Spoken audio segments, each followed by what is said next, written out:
বন্ধুরা, আজকের এই ক্লাসটিতে আমি তোমাদেরকে শেখাবো কিভাবে মাত্র কয়েক সেকেন্ডেই এই টাইপের এমসিকিউগুলো সমাধান করতে হয়। তাহলে চলো দেরি না করে ক্লাসটি শুরু করি। এখানে বলছে নিচের কোন দৈর্ঘ্যের বাহুগুলো দ্বারা ত্রিভুজ অঙ্কন করা সম্ভব। মানে পরীক্ষার মধ্যে যদি বলে যে নিচের কোন দৈর্ঘ্যের বাহুগুলো দ্বারা ত্রিভুজ অঙ্কন করা সম্ভব, তাহলে তুমি আমার এই লেখাটা ফলো করবে। এখানে কি বলছে দেখো, ত্রিভুজের সবচেয়ে ছোট দুটি বাহুর যোগফল তৃতীয় বাহু থেকে বড় হবে। এর মানে হচ্ছে ত্রিভুজের সবচেয়ে ছোট দুটি বাহুর যোগফল 3 নম্বর বাহু থেকে কি হবে, বড় হবে।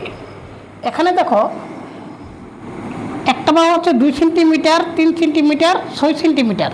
মানে এই তিনটা বাহুর মধ্যে সবচেয়ে ছোট দুটি বাহু কত?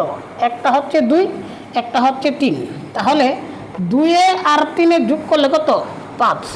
এই 5 কি এই 6 এর বড়? না, 5 হচ্ছে কি এই 6 এর ছোট। তাহলে কি আমার এই অপশনটা কি নয়, ঠিক নয়। এখানে বলছে দেখো 3 সেন্টিমিটার, 4 সেন্টিমিটার, 8 সেন্টিমিটার। এই তিনটা বাহুর মধ্যে সবচেয়ে ছোট দুটি বাহু কত? একটা হচ্ছে 3, একটা হচ্ছে কত? 4। 3 আর 4 যোগ করলে কত? 7। এই 7 কি 8 এর বড়? না, এই 7 হচ্ছে কি 8 এর ছোট। তাহলে আমার কি এই অপশনটিও কি নয়, ঠিক নয়। এখানে বলছে দেখো 3 সেন্টিমিটার, 5 সেন্টিমিটার, 8 সেন্টিমিটার। এই তিনটা বাহুর মধ্যে কোন দুইটা বাহু সবচেয়ে ছোট? একটা হচ্ছে 3, একটা হচ্ছে কত? 5। তাহলে 3 আর 5 যোগ করলে কত? 8। এই 8 কি এই 8 এর বড়? না, 8 হচ্ছে কি এই 8 এর সমান। তাহলে এই শর্তটি আমার কি নয়, ঠিক নয়। এখানে বলছে দেখো 2 সেন্টিমিটার, 4 সেন্টিমিটার, 5 সেন্টিমিটার। এই তিনটা বাহুর মধ্যে কোন দুইটা বাহু সবচেয়ে ছোট? একটা হচ্ছে 2, একটা হচ্ছে কত? 4। 2 আর 4 যোগ করলে কত? 6।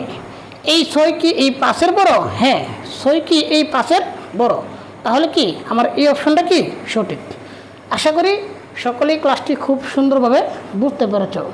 তারপরে যদি কারো কোনো সমস্যা থেকে থাকে তাহলে ক্লাসটি আরেকবার দেখে নিতে পারো।